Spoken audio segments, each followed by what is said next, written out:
Hey friends, welcome to our channel Swati J Lifestyle. இன்னைக்கு ஒரு 5 smart மணி saving tips தான் உங்ககிட்ட ஷேர் பண்ண போறேன். நம்ம சப்ஸ்கிரைபர்ஸ் கேட்டதுக்கான ஆன்சரையும் நான் இதுல சொல்றேன். 5 விதமான பண சேமிப்பு வழிகள் தான் நம்ம பார்க்க போறோம். ஃபர்ஸ்ட் ஒரு சப்ஸ்கிரைபர் கேட்ட क्वेश्चन பாத்தீங்கன்னா, அவங்க நிலம் வாங்கணும்னு ஆசைப்படுறாங்க. ஒரு லேண்ட் எத்தனை வருஷத்துக்குள்ள அப்படின்னு பாத்தீங்கன்னா 5 வருஷத்துக்குள்ள நிலம் வாங்கணும். ஆனா 3 வருஷத்துக்குள்ள நான் வந்து ஒரு ஸ்கீம்ல ஜாயின் பண்ணி அதை க்ளோஸ் பண்ணி அந்த அமௌண்ட்ல நான் வந்து ஒரு இடம் வாங்கணும்னு இருக்கேன் அப்படின்னு சொன்னாங்க. அதுக்கான சேவிங் ஸ்கீமையும் அவங்களே சொல்லிட்டாங்க. எதில் சேவ் பண்ணணும்னு ஆசைப்படுறாங்க அப்படின்னு பார்த்தீங்கன்னா, போஸ்ட் ஆஃபீஸில் இருக்க மகிழா சாமான் சேவிங் சர்டிஃபிகேட் ஸ்கீமில் தான் ஜாயின் பண்ணணும்னு இருக்காங்க. ஒரு பெண் இல்லத்தரசியாக இருந்தீங்க அப்படின்னா கண்டிப்பாக இந்த ஸ்கீம் அப்படின்றது கண்டிப்பாக ஹெல்ப்ஃபுல்லாக இருக்கும் நமக்கு. இதுல ரேட் ஆஃப் இன்ட்ரெஸ்ட் வட்டி பாத்தீங்கன்னா 7.5%. ஒரு வருஷத்துக்கு 7.5% வட்டி தருவாங்க. 2 வருஷம் தான் இதுக்கான டைம். மற்ற ஸ்கீம் ஆர்டி எடுத்துக்கோங்க 5 வருஷம் இருக்கும். பிபிஎஃப் எடுத்துக்கோங்க 15 வருஷம் டைம் இருக்கு. ஆனா அந்த மாதிரி கிடையாது. இது மகிழா சாமான் சேவிங் சர்டிபிகேட் பெண்களுக்கான ஸ்கீம் 7.5% வட்டி தருவாங்க. 2 வருஷம் தான் இது. இந்த ஸ்கீமோட மெச்சூரிட்டி பாத்தீங்கன்னா 2 வருஷம் தான். இதை பார்த்தீங்கன்னா ஆர்டி வந்து எப்படி நீங்கள் ஒரு 4-5 புக்கை மெயின்டைன் பண்ணுவீங்களோ அதே மாதிரி இந்த ஸ்கீமையும் பார்த்தீங்கன்னா ஒரு புக் மூலியமா நீங்கள் மெயின்டைன் பண்ணலாம். பாண்டா இருக்காது, புக் மாதிரி தருவாங்க. அந்த புக்கில் வந்து நீங்கள் ஆர்டிக்கு எப்படி கட்டிட்டு இருக்கீங்களோ அந்த மாதிரி இந்த ஸ்கீமையும் பே பண்ணிக்கலாம். மினிமம் பார்த்தீங்கன்னா 1000 ரூபாய். மேக்ஸிமம் நம்மளால எவ்வளோ இதில் பே பண்ண முடியும் அப்படின்னா 2 லட்ச ரூபாய் வரையும் தான் நம்மளால இதில் சேவ் பண்ண முடியும். ஒரு லேடிஸ்க்கு இந்த ஸ்கீம் அப்படின்றது ஒரு பெஸ்டான ஸ்கீம். இந்த ஸ்கீம் வந்து 2025 வரையும் தான் இருக்குங்க. அதுக்கப்புறம் இந்த ஸ்கீம் இருக்காது. அதுக்கு முன்னாடி நீங்க சேவிங்ஸ் பண்ணணும் அப்படின்னு நினைச்சீங்கன்னா பண்ணிக்கலாம். இதுல நான் சொன்ன மாதிரி ஆர்டில ஒரு 4-5 புக்கு நம்ம போட்டுக்கலாம் இல்லையா. அதை பிபிஎஃப் பொறுத்தவரையும் ஒரு பர்சன் ஒரு புக்கு தான் போட முடியும். ஆனா ஆர்டியை பொறுத்தவரையும் ஒரு பர்சன் எத்தனை புக் வேணா போட்டுக்கலாம். அதே மாதிரி தான் இங்கேயும் 2 லட்ச ரூபாய் வரையும் போட்டுக்க முடியும். Minimum 1000 rupees. ஆனா எத்தனை புக் வேணா நீங்க போட்டுக்கலாம். மகிழா சாமான் பொறுத்தவரையும் அந்த 2 லட்ச ரூபாய் பொறுத்தவரையும் நீங்க 4 புக் மெயின்டைன் பண்ணிக்கலாம், 5 புக் மெயின்டைன் பண்ணிக்கலாம் ஒரு பர்சன். இப்போ அவங்க 2 வருஷத்துல சேமிக்கணும்னு சொல்லியிருக்காங்க இல்லையா. இப்போ ஒரு வருஷத்துக்கு நீங்க 1 லட்ச ரூபாய் தான் போட்டிருக்கீங்க அப்படின்னா உங்களுக்கு எவ்வளவு வட்டி கிடைக்கும் அப்படின்னா 16,000 ரூபாய்க்கு வட்டி கிடைக்கும். 16,021 rupees உங்களுக்கு வட்டி. மொத்தமா 2 வருஷம் முடிவுல 1,16,021 ரூபாய் கிடைக்கும். 1,16,021 rupees. இதுவே நீங்க இந்த 1 yearல 2 lakhs எடுத்துட்டு போயிட்டு டெபாசிட் பண்றீங்க அப்படின்னா 2 லட்ச ரூபாய் எடுத்துட்டு போய் கட்டியிருக்கீங்க அப்படின்னா 2 வருஷம் முடிவுல உங்களுக்கு 32,044 ரூபாய் வட்டி கிடைக்கும். 32,044 rupees உங்களுக்கு இன்ட்ரெஸ்ட் வந்து கிடைக்கும். மொத்தமா 2 வருஷம் கழிச்சு உங்க கையில எவ்வளவு கிடைக்கும் அப்படின்னு பாத்தீங்கன்னா 2,32,044 ரூபாய் கிடைக்கும். அவங்க கேட்ட நிலம் வாங்குறதுக்கான சேவிங்ஸை நான் சொல்றேன். ஏரியாவை பொறுத்து உங்களோட ஸ்கொயர் ஃபீட் வந்து ரேட்டோட இன்க்ரீஸ்மெண்ட் இருக்கும். இப்போ நான் வந்து என்னோட ஏரியாவை பொறுத்து நான் சொல்றேன். ஒரு ஸ்கொயர் ஃபீட் அப்படின்றது 600 ரூபாயிலேருந்து 1200 ரூபாய் வரையும் இருக்கும். அதுக்கு மேலேயும் இருக்கும் சென்னை சைட். சரிங்களா, உங்களோட ஏரியா பொறுத்து நீங்க எந்த சைடு வாங்க போறீங்க, எவ்வளோ இருக்கு ஒரு ஸ்கொயர் ஃபீட் அப்படின்ற அளவுக்கு இருக்கும். இப்போ ஒரு சென்ட் பார்த்தீங்கன்னா 435 ரூபாய். 1 சென்ட் வந்து 435 ஸ்கொயர் ஃபீட் இருக்கு. இப்போ ஒரு சென்ட் நீங்க வாங்கணும் அப்படின்னா கூட உங்களுக்கு கிட்டத்தட்ட எவ்வளோ தேவை அப்படின்னா 3 லட்ச ரூபாய் தேவைப்படும். வித் ரிஜிஸ்ட்ரேஷனோட நான் சொல்றது. நீங்க எவ்வளவு சென்ட் வாங்க போறீங்க அப்படின்னு இருக்கு. ஒரு 4-5 இடத்துல ஒவ்வொரு சென்ட்டா வாங்கி வச்சு ஒரே டைம்ல வித்து கூட நீங்க ஒரு இடம் வாங்கி ஒரு வீடு கட்டுற பர்சனா இருக்கலாம். இல்ல உங்க ஃபியூச்சர் இன்வெஸ்ட்மெண்ட்காக அந்த இடம் வாங்குற பர்சனா கூட இருக்கலாம். இப்ப இதுவே நீங்க 2 சென்ட் வாங்குறீங்க அப்படின்னா ஒரு ரிஜிஸ்ட்ரேஷனோட சேர்த்து உங்களுக்கு எவ்வளவு ஒரு 7 லட்ச ரூபாய் தேவைப்படும். லேக்ஸ் அப்படின்றது உங்களுக்கு தேவையா இருக்கு. இதுவே அவங்க வந்து 1 சென்ட் வாங்க போறாங்க போஸ்ட் ஆஃபீஸ்ல மகிழா சாமான் சேவிங் சர்டிபிகேட் மூலயமா. சரிங்களா, இந்த ஸ்கீம் மூலயமா நீங்க வாங்குறீங்க, 1 சென்ட் வாங்க போறீங்க. வித் ரெஜிஸ்ட்ரேஷனோட 3 lakhs நமக்கு ஆகும். இதுக்கு நீங்க எப்படி சேவ் பண்ணலாம்? பெண்கள் உங்க வீட்டுல உங்களால வந்து ஒரு பர்சன் அப்படின்னா ஒரு பெண் அப்படின்னா 2 லட்ச ரூபாய்க்கு மேல போட முடியாது. இதுவே உங்க வீட்டுல 2 பெண்கள் இருக்காங்க அப்படின்னா உங்க மேல 1 லட்ச ரூபாய், இன்னொரு பெண்கள் மேல 2 லட்ச ரூபாய், மொத்தமா 3 லட்ச ரூபாய் ஆக்கிக்கலாம். இல்ல அப்படின்னா உங்க மேல 2 லட்ச ரூபாய், உங்களோட குழந்தை பெண் மேல வந்து 1 லட்ச ரூபாய் அப்படின்ற மாதிரி போட்டுக்கலாம். உங்க மாமியார் இருக்காங்க அப்படின்னா அவங்க மேல 1 லட்ச ரூபாய், அவங்க மேல 2 லட்ச ரூபாய் அப்படின்ற மாதிரி போட்டு வச்சுக்கலாம். ஆனா ஒரு பர்சன் அப்படின்றது 2 லட்ச ரூபாய் வரை தான் போட முடியும். அதுக்கு மேல உங்களால போட முடியாது. சரிங்களா, இந்த மாதிரி ஸ்பிளிட் பண்ணிக்கோங்க. வீட்டுல 2 பெண்கள் இருந்தா இந்த மாதிரி நம்ம போட்டுக்கலாம். ஒரே பர்சன் இருந்தா நீங்க 2 லட்ச ரூபாய் மட்டும் தான் போட முடியும். அதுக்கு மேல போட முடியாது. இப்போ நீங்க 1 சென்ட் அப்படின்றது 3 லட்ச ரூபாய் அப்படின்னா நீங்க ஒரு வருஷத்துக்குள்ள 1 லட்ச ரூபாய் சேமிச்சிங்க அப்படின்னா 3 வருஷத்துக்குள்ள 3 லட்ச ரூபாய். ஸோ நீங்க கேட்ட மாதிரி 3 வருஷத்துக்குள்ள 3 லட்ச ரூபாய் சேர்த்து 1 சென்ட் வாங்கலாம். இல்ல நீங்க ஒரு 2 சென்ட் வாங்கணும் அப்படின்னா 7 லட்ச ரூபாய் தேவைப்படுது. ஸோ அதுக்கேற்ற மாதிரி நீங்க பிளான் பண்ணிக்கிட்டீங்க, உங்களோட வருமானத்துக்கு ஏற்ற மாதிரி பிளான் பண்ணிக்கிட்டீங்கன்னா உங்களால 3 வருஷத்துக்குள்ள வாங்க முடியும். அப்படி இல்லை அப்படின்னா 5 வருஷம் டைம் இருக்கு, நான் வந்து 2.5 சென்ட் வாங்கணும்னு நினைக்கிறேன், 7 லட்ச ரூபாய். அப்போ ஒரு வருஷத்துல நீங்க எவ்வளவு சேமிக்கணும் அப்படின்னு பாத்தீங்கன்னா 5 இயர்ஸ் டைம் இருக்கு அப்படின்றீங்க. அப்ப ஒரு வருஷத்துல 1,40,000 ரூபாய் கிட்டத்தட்ட நீங்க சேமிக்கணும். இதை வந்து மந்த்லி நீங்க எவ்வளவு சேமிக்க வேண்டியது, மாதம் நீங்க எவ்வளவு சேமிக்கணும் அப்படின்னு பாத்தீங்கன்னா 1 மந்த்துக்கு நீங்க கிட்டத்தட்ட 11,500 rupees நீங்க சேவ் பண்ணீங்க அப்படின்னா ஒரு வருஷத்துல 1,40,000 ரூபாய் சேமிக்க முடியும். 5 வருஷம் முடிவுல 2.5 சென்ட் நீங்க வாங்குறதுக்கான சான்சஸ் இருக்கு. 7 லட்சம் ரூபாய் உங்களால ஈஸியா சேமிக்க முடியும். நீங்க மகிழா சாமான் சேவிங் சர்டிபிகேட் மூலியமா கேட்டதால நீங்க ஒவ்வொரு வருஷமும் நீங்க சேமிக்கிற பணம் இல்ல மாதம் மாதம் நீங்க சேமிக்கிற ஒரு பணம் எடுத்துட்டு போயிட்டு இதுல இன்வெஸ்ட் பண்ணீங்கன்னா 2 இயர்ஸ் அதுக்கான டைம் இருக்கு. இந்த 2 இயர்ஸ் கழிச்சு ஒரு பல்கான அமௌண்ட் கிடைக்கும். திருப்பியும் அதை எடுத்துட்டு போயிட்டு நீங்க திருப்பியும் இன்வெஸ்ட் பண்ணிக்கலாம். இந்த மாதிரி பண்ணீங்க அப்படின்னா உங்களுக்கு ஒரு சில அமௌண்ட் அப்படின்றது இந்த 5 வருஷம் முடிவுல கிடைக்கும். அதுக்கப்புறம் நீங்க 2.5 சென்ட் வாங்குறது ஈஸியா இருக்கும். வேலை நீங்க போஸ்ட் ஆஃபீஸ்ல போடல அப்படின்னா ஏழை சீட்டு நீங்க சீட்டு போடுறீங்க 5 லட்சம் ரூபாய் சீட்டு அப்படின்னா இந்த 5 லட்சம் ரூபாய் சீட்டை எடுத்துட்டு போயிட்டு நீங்க ஒரு லேண்ட்ன்றது வாங்கி வச்சுக்கலாம். அதுக்கப்புறம் இந்த 5 லட்சம் ரூபாய் சீட்டுக்கு மாசம் இவ்வளோன்னு கட்டி க்ளோஸ் பண்ணி முடிச்சு எடுக்கலாம் 5 வருஷத்துல. இப்போ ஏரியா சைடு எவ்வளோ வந்து ஸ்கொயர் ஃபீட் வந்து விற்குதுன்னு பாருங்க. பிளஸ் உங்களால மாதம் உங்க சேமிப்பு எவ்வளோ பண்ண முடியும் அப்படின்ற ஒரு விஷயத்தையும் பார்த்துக்கோங்க. மாசம் 11,500 ரூபாய் இதுக்குன்னு தனியா ஒதுக்கிட முடியுமான்னு பாருங்க. அப்படி முடியல அப்படின்னு நினைச்சீங்கன்னா கோல்டு காயின்ஸ் மூலியமா சேமிச்சுக்கோங்க. மாசம் மாசம் ஒரு கோல்டு காயின் வாங்குறது அந்த மாதிரி பண்ணுங்க. இல்ல கோல்டு ஸ்கீம் மூலியமா பாருங்க. ஒரு கோல்டு ஜுவல்லரி அப்படின்றது நம்ம வந்து எதுக்காக இன்வெஸ்ட் பண்ணி எடுக்கிறோம் அப்படின்னா இந்த மாதிரி ஒரு வீடு கட்டுறதுக்கு ஒரு நிலம் வாங்குறதுக்கு தான். ஸோ செய்குலி சேதாரம் இல்லாம அந்த நகைலாம் வாங்கியிருக்கோம் அப்படின்னா ஃபியூச்சர் இன்வெஸ்ட்மெண்ட்டுக்கு தானே. அந்த மாதிரி கூட நீங்க பிளான் பண்ணிக்கலாம். எந்த பணம் மூலியமா தான் நீங்க சேமிக்க போறீங்களா, கோல்டு மூலியமாவும் நீங்க சேமிக்கிற மாதிரி பார்த்துக்கலாம். இல்ல ஒரு 10 இயர்ஸ் கேப் இருக்கு அப்படின்னும் போது நீங்க எஸ்ஐபி மூலயமா போகலாம். அந்த 10 இயர்ஸ் மியூச்சுவல் ஃபண்ட் மூலியமா போனீங்கன்னா ஒரு பல்கான அமௌண்ட் இருக்கும். அந்த அமௌண்ட் மூலியமாவும் நீங்க ஒரு லேண்ட் வாங்குறது, வீடுக்கு வாங்குறது, இந்த மாதிரி பிளான் வச்சுக்கலாம். இதோட சுச்சுவேஷன்ஸ் ஒரு வாட்டி செக் பண்ணிட்டு எதா இருந்தாலும் நீங்க எந்த ஸ்கீம் மூலியமா போனா பெஸ்ட் அப்படின்றது கொஞ்சம் யோசிச்சுக்கோங்க. உங்க சைடு எவ்வளோ ஒரு சென்ட் அப்படின்றதையும் பார்த்துக்கோங்க. ஸ்கொயர் ஃபீட் உங்களுக்கு எவ்வளோ அப்படின்றதையும் செக் பண்ணிக்கோங்க. எவ்வளோ ரேட் வரும் நம்ம சைடு, நம்ம எவ்வளோ சேமிக்க முடியும் அப்படின்றதையும் பார்த்துக்கணும். அடுத்ததா பார்த்தீங்கன்னா சில்வர் சேமிக்கிறது. சில்வர் வந்து காயின்ஸ் மூலியமாகவும் சேமிக்கலாம், இல்லை ஒரு ஸ்கீம் மூலியமாகவும் சேமிக்கலாம். சில்வர் அப்படின்றது நீங்க ஃபியூச்சரோட இன்வெஸ்ட்மெண்ட்டா பார்க்காதீங்க. உங்க வீட்டுக்கு தேவையான பொருட்கள் மூலியமா பாருங்க. ஒரு கொலுசு வாங்குறதா இருந்தாலும் சரி, யாருக்காச்சும் வெளியில பொருட்கள் வாங்கி தரதா இருந்தாலும் சரி, இல்ல உங்க பூஜா ரூமை டெக்கரேஷன் பண்ணணும், வெள்ளியில ஒரு பெரிய தட்டெல்லாம் வாங்கணும். இப்ப ஏதாச்சும் தீபாவளி வரலட்சுமி விரதத்துக்குலாம் பெருசு பெருசா பூஜை ரூம்ல நம்ம வந்து அரேஞ்ச் பண்ணுவோம் இல்லையா, பழங்கள் இல்ல விளக்கேற்றுறது, இந்த மாதிரி இதெல்லாம் வெளியில பொருட்கள் வாங்கணும்னு ஆசைப்படுறீங்க அப்படின்னா அந்த மாதிரி விஷயத்துக்கு நீங்க பிளான் பண்ணிக்கலாம்.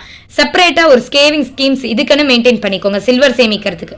சில்வர் பொறுத்தவரையும் சவுகார்பேட்ல நிறைய சில்வர் ஷாப்ஸ் தான் இருக்கும். அங்க பாத்தீங்கன்னா நிறைய சேவிங் ஸ்கீம்ஸ் இருக்கு சில்வருக்குன்ட்டு தனியா. அங்க நீங்க ட்ரை பண்றதா இருந்தா ட்ரை பண்ணலாம். பெஸ்ட் நீங்க நம்பிக்கையான ஆளான்னு பாத்துக்கோங்க. ஒரு வாட்டி செக் பண்ணிக்கோங்க கோல்டு சில்வரோட பியூரிட்டியும். அதுக்கடுத்து பாத்தீங்கன்னா லலிதால பாத்தீங்கன்னா பக்தி 11 month ஸ்கீம்னு ஒன்று போயிட்டு இருந்தது. அது இப்போ இருக்கான்னு எனக்கு தெரியல, இருந்தா கமெண்ட் செக்ஷன்ல சொல்லுங்க. அந்த ஸ்கீம்லயும் நீங்க ஜாயின் பண்ணி 11 months உங்க வீட்டுக்கு தேவையான பொருட்கள் வந்து வாங்கிக்கிற மாதிரி பாத்துக்கலாம். அங்க பாத்தீங்கன்னா நோ மேக்கிங் சார்ஜஸ் இல்லாம தான் கொடுத்துட்டு இருந்தாங்க. அப்போ சில்வரை பொறுத்தவரையும் நம்ம வீட்டுக்கு தேவையான பொருட்கள் மூலியமா பாருங்க, இன்வெஸ்ட்மெண்ட்டா பார்க்காதீங்கன்னு நான் சொல்லுவேன். ஒரு குத்து விளக்கு வாங்குறதா இருந்தாலும் சரி, காமாட்சி அம்மன் வாங்குறதா இருந்தாலும் சரி, விளக்கு இல்ல கலசம் வாங்குறதா, இந்த மாதிரி பொருட்கள் மூலியமா நீங்க வாங்குறதா இருந்தாலும் சரி, நீங்க வந்து ஒரு காயின்ஸா சேமிச்சு புது வீடு கட்டுறதுக்கு முன்னாடி ஒரு காயின்ஸா எடுத்து வச்சு கூட அதுக்கப்புறம் அந்த காயின்ஸை கொடுத்து கூட நம்ம வாங்கிக்கலாம். சில்வருக்கு பொறுத்தவரையும் மோஸ்டா மேக்கிங் சார்ஜஸ் இருக்கும், 3% ஜிஎஸ்டியும் போடுவாங்க. ஸோ ஸ்கீம் மூலியமா போனீங்கன்னா அப்படின்னா நமக்கு ஜிஎஸ்டி மட்டும்தான் இருக்கும், மேக்கிங் சார்ஜஸ் மோஸ்டா இருக்காது. ஸோ உங்க வீட்டுக்கு தேவையான பொருட்கள் இப்போ சில்வர் காயின்ஸா நம்ம சேமிச்சோம் அப்படின்னு நினைச்சீங்கன்னா அமேசான்ல எப்பவுமே வந்து நான் சொல்ற மாதிரி லார்ட்ஸ் ஜுவல்ஸ் அப்படின்னு இருக்கும். அதில் பிஐஎஸ் போட்டிருக்கோம். பியூரிட்டி வந்து ஒரு வாட்டி நீங்க செக் பண்ணிக்கணும். ஆஃபர்ஸ் போடுற மாதிரி பார்த்துக்கோங்க. ஆஃபர்ஸ் டைம்ல நீங்க வாங்குற மாதிரி பார்த்துக்கோங்க. இப்போ வாரம் நீங்க 100 ரூபாய் எடுத்து வச்சா போதும். 100 ரூபாய் எடுத்து வச்சீங்கன்னா 1 கிராம் வாங்குறதுக்கு சான்சஸ் இருக்கு. ஏன்னா 3% ஜிஎஸ்டியோட நேரில் போய் வாங்கினீங்க அப்படின்னா. இதுவே அமேசான் இந்த மாதிரி ஃபிளிப்கார்ட் இந்த மாதிரி ஆஜியோ இந்த மாதிரி அப்படின்னா ஆஃபர்ஸ் மூலியமா வாங்கும் போது உங்களுக்கு 3% ஜிஎஸ்டி எல்லாம் இல்லாம மேக்கிங் சார்ஜஸ் இல்லாம கோல்டு அன்னைக்கான கிராம் ரேட் என்ன இருக்குமோ சில்வருக்கு அதுக்கு நமக்கு கொடுப்பாங்க. ஒரு வாரத்துக்கு 100 ரூபாய் எடுத்து வச்சா போதும் 1 கிராம். ஒரு மாசத்துக்கு கிட்டத்தட்ட 4 கிராம். அப்ப ஒரு வருஷத்துக்கு உங்களால 48 கிராம் அப்படின்றது ஈஸியா சேமிக்க முடியும் சில்வர் காயின்ஸ் மூலியமா. இந்த மாதிரியும் நம்ம சில்வரை சேமிச்சு ஒரு பொருட்களா மாத்திக்கலாம். நான் வந்து கோல்டு தான் இன்வெஸ்ட்மெண்ட்டா பார்க்க சொல்வேன். சில்வர் அப்படின்றது நம்ம ஒரு பொருட்கள் வாங்குறதுக்கான சான்சஸ் அதிகமா இருக்கு. ஸோ சில்வர் காயின்ஸா நீங்க சேமிச்சு ஒரு பொருள் வாங்குற மாதிரி பார்த்துக்கலாம். இல்ல சில்வர் ஸ்கீம்ல ஜாயின் பண்ணி அதே மாதிரி ஒரு பொருட்கள் வாங்குற மாதிரி பார்த்துக்கலாம். ஒரு டீட்டெயிலான வீடியோ வந்து நான் ஷேர் பண்ணியிருப்பேன் சில்வர் சேவிங் ஸ்கீம்ஸ் அப்படின்ட்டு, நம்ம சேனல்ல செக் பண்ணி பாருங்க. அடுத்து ஒரு சிஸ்டர் கேட்டிருந்தா கொஸ்டின். அவங்களோட வருமானம் பாத்தீங்கன்னா 35,000 ரூபாய். ஸ்கூல் அவங்க வருமானம் சொன்னாங்க. அதுக்கப்புறம் பாத்தீங்கன்னா அவங்களுக்கு 2 குழந்தைகள் அப்படின்னு சொன்னாங்க. ஸ்கூல் ஃபீஸ்க்கு கண்டிப்பா 2 குழந்தை இருக்கும்போது 5000 ரூபாய் ஸ்கூல் ஃபீஸ்க்குன்னு எடுத்து வச்சுக்கலாம். கிட்டத்தட்ட 10,000 ரூபாய். இந்த 10,000 ரூபாய் நம்ம மாசம் ஆர்டி கட்டும் போது நமக்கு ஒரு சில குறிப்பிட்ட வட்டியும் சேர்ந்து கிடைக்குது. அதுக்கு நீங்க ஒரு ஸ்கூல் ஃபீஸ் 2 குழந்தைகள் இருக்காங்க அப்படின்னா கம்பல்சரி ஸ்கூல் ஃபீஸ் இருக்கும் அப்படின்னும் போது நீங்க என்ன பண்ணலாம், அந்த school fees, school dress, van fees, materials எல்லாமே அதுல பாத்துக்கிற மாதிரி பாத்துக்கணும். அப்பதான் மத்ததெல்லாம் நம்ம பார்க்க முடியும். பேலன்ஸ் 25,000 ரூபாய் இருக்கு. இந்த 25,000 ரூபாயில 5,000 ரூபாய் வந்து சேவிங்ஸ்க்கு, பேலன்ஸ் ஃபேமிலி பட்ஜெட்டுக்கு பாத்தீங்கன்னா 20,000. ஏன் 20,000 அப்படின்னா குழந்தைகள் 2 குழந்தைங்க இருக்கும் போது நம்ம அவங்களுக்கு ஏத்த மாதிரி தான் பட்ஜெட் பிளானிங் போட முடியும். 20,000 ரூபாய் நம்ம ஃபேமிலிக்கு கரெக்டா இருக்கும். சரிங்களா? என்கிட்ட சொன்ன விஷயம் 5 ரூபாய் கூட என்னால ஒரு மாசத்துக்கு சேமிக்க முடியல அப்படின்னு சொன்னாங்க. இந்த மாதிரி நீங்க பிளான் பண்ணுங்க, கண்டிப்பா உங்களால அதிக தொகை சேமிக்க முடியும். பால் பாத்தீங்கன்னா ஒரு 1000 ரூபாய், அரிசி மூட்டை 1700 ரூபாய், சிலிண்டர் பாத்தீங்கன்னா 900, போன் ரீசார்ஜ் 1000, மளிகை பொருள் 2000 ரூபாய், வெஜ் பாத்தீங்கன்னா 1000, நான்வெஜ் பாத்தீங்கன்னா 1000 ரூபாய், கேபிள் பாத்தீங்கன்னா 500 ரூபாய், ரேஷனுக்கு 200 ரூபாய் போட்டிருக்கேன், ஃப்ரூட்ஸ் பழங்கள் பாத்தீங்கன்னா 800 ரூபாய் போட்டிருக்கேன், பெட்ரோலுக்கு 2000 ரூபாய் போட்டிருக்கேன், மெடிக்கலுக்கு ஒரு 2000 ரூபாய், அதர் எக்ஸ்பென்சஸ் அப்படின்னு பாத்தீங்கன்னா ஒரு 2000 ரூபாய் போட்டிருக்கேன். இதுலயே வந்து இவி பில்லும் சேர்த்துக்கோங்க. ஏன்னா 1000 ரூபாய் வந்து அதர் எக்ஸ்பென்சஸ்க்கு போட்டுக்கோங்க, இன்னொரு 1000 ரூபாய் பாத்தீங்கன்னா இபி பில்லுக்கும் சேர்த்து போட்டுக்கோங்க. எமர்ஜென்சிக்கு ஒரு 900. சரிங்களா? ஸ்நாக்ஸுக்கு 1500 நான் போட்டிருக்கேன். ஏன்னா குழந்தைங்கள் இருக்கிற வீட்டில் கண்டிப்பா ஏதாச்சும் தேவைன்னா கேட்பாங்க, நீங்க வாங்கி தர சுச்சுவேஷன்ஸ்ல இருப்பீங்க. 1500, 1500 ரூபாய். ஃபங்க்ஷன் ஏதாச்சும் இருக்கு அந்த மாசம் அப்படின்னும் போது அந்த மாசத்துக்கு மொய் வைக்கிறது, ட்ரெஸ் பர்ச்சேஸ் பண்றது, இந்த மாதிரி விஷயங்கள்லாம் கொஞ்சம் செஞ்சுக்கோங்க. அடுத்த மாசம் மொய் வைக்கிறது இருக்காது, ஃபங்க்ஷன்ஸ் போற வேலை இருக்காது அப்படின்னா அந்த 1000 ரூபாவை சேவிங்ஸ் பண்ற மாதிரி பாத்துக்கோங்க. ஏன்னா அதுக்கு அடுத்த மாசம் ஏதாச்சும் எமர்ஜென்சினா அந்த காசை எடுத்துக்கிற மாதிரி. கிட்டத்தட்ட நான் பட்ஜெட் பிளானிங் வந்து 90,500 வரையும் போட்டிருக்கேன். 19,500 ரூபாய். இந்த 19,500 ரூபாயில 500 ரூபாய் அப்படின்றது ஒரு ஆர்டி பே பண்ற மாதிரி பாத்துக்கோங்க. இந்த 20,000 பட்ஜெட் பிளானிங்ல 500 அப்படின்றது ஆர்டி 5 இயர்ஸ் போஸ்ட் ஆஃபீஸ்ல போடுற மாதிரி 500 போடுற மாதிரி பாத்துக்கோங்க. பேலன்ஸ் இதுல ஒரு சில அமௌண்ட் அப்படின்றது மிச்சம் ஆகும். ஏன்னா நான் தோராயமா எனக்கு போடும்போது நான் கம்மியா போடுவேன், மற்றவங்களுக்கு சொல்லும் போது நான் கொஞ்சம் தாராளமாகவே போடுவேன். ஏன்னா அவங்க வீட்டு சூழ்நிலைகள் எப்படி இருக்கும் அப்படின்னு தெரியாது. அவங்களுக்கு பசங்க வேற 2 குழந்தைங்கள் அப்படின்னு சொன்னதால நான் தாராளமாகவே போட்டிருக்கேன். ஸோ இந்த அமௌண்ட்ல மிச்சம் ஆகுது இல்லையா ஒரு சில தொகை, அதை வந்து உங்க ஒரு உண்டியல் எடுத்து வச்சுக்கோங்க. இந்த மாதிரி நீங்க ஒரு உண்டியல் எடுத்து வச்சுட்டீங்கன்னா இதுல மிச்சம் ஆகுது இல்லையா, இந்த பணத்தை எல்லாமே நீங்க என்ன பண்ணலாம், சில்லறையா கிடைக்கும். ஒரு சில அமௌண்ட் 10 ரூபாவா கிடைக்கலாம், 20 ரூபாய் பேப்பர் கிடைக்கலாம், 50 ரூபாய் நோட்டு கிடைக்கலாம், 200 ரூபாய் நோட்டு கூட கிடைக்கலாம். ஒரு சில டைம்ல உங்க ஃபேமிலி பட்ஜெட்லாம் முடிஞ்சதுக்கு அப்புறம் மாச கடைசியில அந்த பணத்துல நீங்க 20,000 ரூபாய் பட்ஜெட் போட்டதுல 500 ரூபாய் அப்படின்றது 5 வருஷம் ஆர்டின்னு சொல்லிட்டேன். ஏன்னா உங்களுக்கு ஏதோ பண தேவை இருந்தா எடுத்துக்கலாம் அந்த ஆர்டில இருந்து. இந்த சில்லறை சேமிப்பு எல்லாமே இதுல போட்டு வச்சுக்கோங்க. இதுல போட்டு உண்டியெல்லாம் நீங்க சேமிக்க ஆரம்பிச்சிட்டீங்க இந்த உண்டியல்ல அப்படின்னா ஒரு குறிப்பிட்ட தொகை அப்படின்றது 2 மாதமும் 3 மாதமும் கழிச்சு கிடைக்கும்.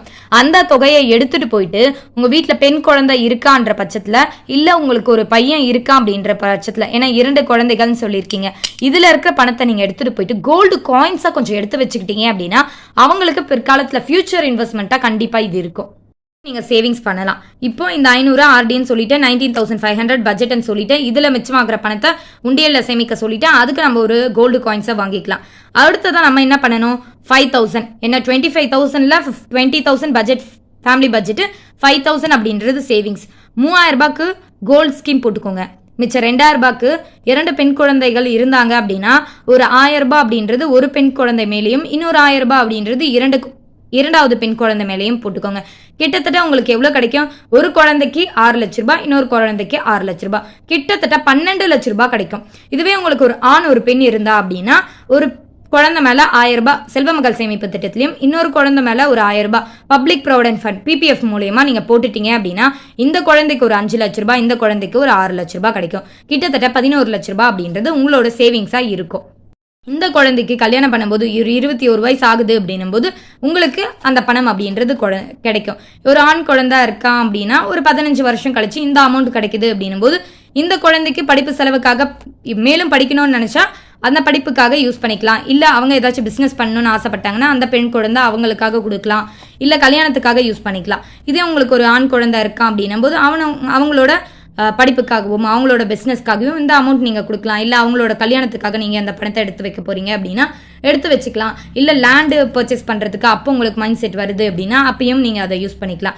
இந்த 3,000 அப்படின்றது கோல்டு சேவிங் ஸ்கீமாக போட்டுக்கோங்க. சின்னதாக உங்களுக்கு தேவையான நகையோ காயின்ஸோ ஏதோ ஒன்று வாங்கி வச்சுக்கிட்டீங்க அப்படின்னா ஃபியூச்சர் இன்வெஸ்ட்மெண்ட்டாக இருக்கும். 5 ரூபாய் கூட சேமிக்க முடியாத இடத்துல நீங்கள் பாருங்கள், கிட்டத்தட்ட உங்களால் ஒரு வருஷத்துக்கு அப்படின்னும் போது இங்கே ஒரு 12 லட்ச ரூபாய் சேமிக்க முடியுது.